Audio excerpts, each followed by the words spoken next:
Nikki Haley, the exiting U.S. ambassador to the United Nations, issued a harsh assessment of UNESCO on Tuesday, one day after the United States and Israel officially quit the UN agency, alleging an anti-Israel bias. UNESCO is among the most corrupt and politically biased at UN agencies, Haley wrote in a Twitter message.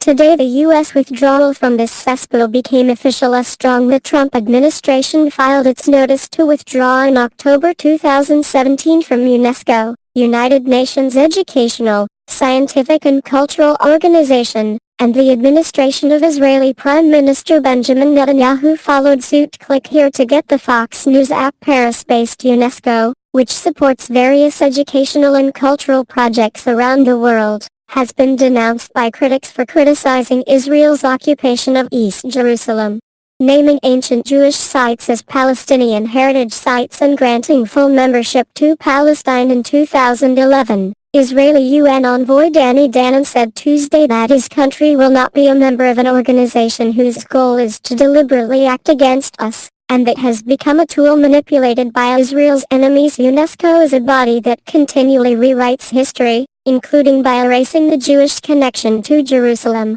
Danon said. According to the Jerusalem Post, the withdrawals are mainly procedural yet deliver a new blow to UNESCO, co-founded by the U.S. after World War II to foster peace.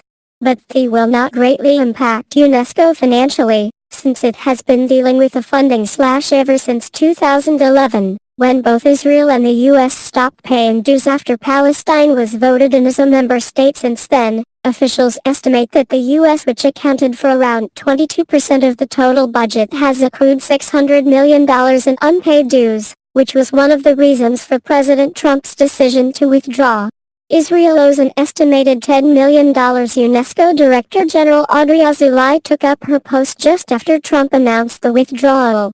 Azoulay, who has Jewish and Moroccan heritage, spent the last year lobbying for the two countries to remain members. The Jewish Telegraphic Agency reported she presided over the launch of a Holocaust education website and the UN's first educational guidelines on fighting anti-Semitism, initiatives that might be seen as responding to U.S. and Israeli concerns. But Washington ignored Azoulay's efforts to get the two countries to reconsider, which included brokering compromises that saw anti-Israel resolutions delayed or softened. According to the Times of Israel, officials said that many of the reasons the U.S. cited for withdrawal do not apply anymore, noting that since then, all 12 texts on the Middle East passed at UNESCO have been consensual among Israel and Arab member states. Israeli ambassador to the UN, Nikki Haley, has fought the hypocrisy and moral bankruptcy in recent years. Israel has been infuriated by resolutions that ignore and diminish its historical connection to the Holy Land and that have named ancient Jewish sites as Palestinian heritage sites. The State Department couldn't comment because of the U.S. government's shutdown earlier.